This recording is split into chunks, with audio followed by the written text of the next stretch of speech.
Hey you guys, it's Peter, and welcome to my channel, Peterisms, where I tell stories of my life and just little tidbits of things that I have learned throughout my life, and motivation, inspiration, things like that. Things that, not because I think that I know everything, but typically these are things that I have learned by making mistakes, or I have learned have worked for me, usually through little stories. So, I was driving around last night, as I do every night, listening to my audiobooks, and I was thinking about this comment that I constantly get on my main channel.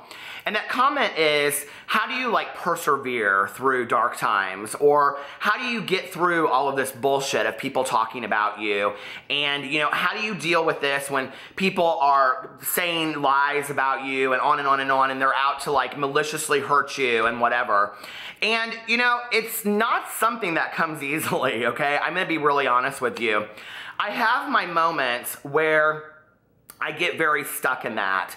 And it seems to get better with me through, prayer, meditation, positive thoughts, positive affirmations, things like that.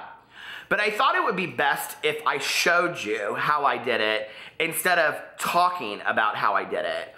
So I wanted to make this video today so that I could kind of explain to you through action and nonverbal cues really how I get through negativity and lies and what helps me refocus, if that would help you. So I think, stop! Stop right now! Stop! Now, did I get your attention? What I want you to do right now is imagine that you just got a phone call that your child was in a fatal car accident. I want you to think about the fact that you just got a phone call that your mother is at the hospital with a terminal illness. I want you to think about something extremely serious that has either happened in your life or could happen in your life. And as you are focusing on that happening to you, tell me what happens to all of the superficial, exterior bullshit that goes on in our hearts and in our minds on a daily basis and we allow to consume us. It vanishes. It all goes away. And I apologize for scaring those of you out there and scaring your dogs, and I hope none of you are driving your cars or any of that kind of stuff. But I wanted to show as an example of what happens in those moments. What happened the second that I got the phone call from my dad, and he said, you need to come to the emergency room. Your mom might not make it. About a year ago when I got the call from my cousin, and she said, I need you to come over here now. I need you. My mom just passed away. The day that my uncle had a heart attack. I could list 20 of these things that I have gone through in my life that have been moments that I will never forget because they so profoundly affected my life. And in those moments, and in those moments surrounding the call from my dad or the call from my cousin or the going to the emergency room, all of these traumatic experiences, which we have all of us experienced at one point or another in our lives, never once did I think in those moments or even the hours around it about gossip somebody said about me or lies that somebody was telling about me. It just didn't matter. Those are not the things that matter really in life, right?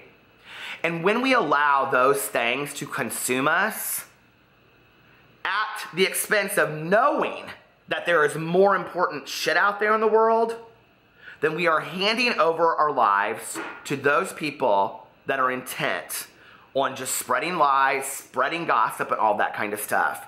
We have got to focus and have a baseline in our lives for what is important. So when people ask me and they say, how do you get through the tough times?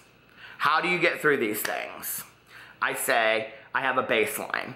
I go to those moments in my life that were profoundly life-changing, okay? Because I never thought I would live through them, or I never knew how I would get through it. I used to say to myself all the time, if my mom passes away, I'll never make it. If my dad passes away, I'll never make it. I don't know how I'll stay sober. That was my one thing. I used to always say, I don't know how I'll stay sober if my mom dies.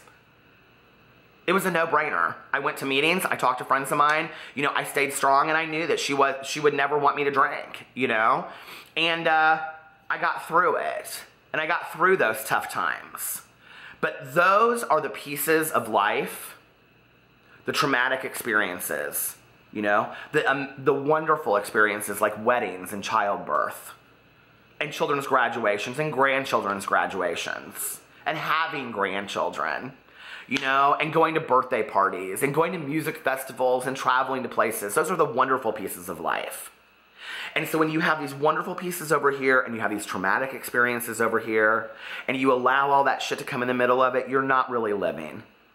And so for me, those people that engage in all of that exterior gossip, lies, manipulation, calculated ugliness, to me, they're choosing that over having a life.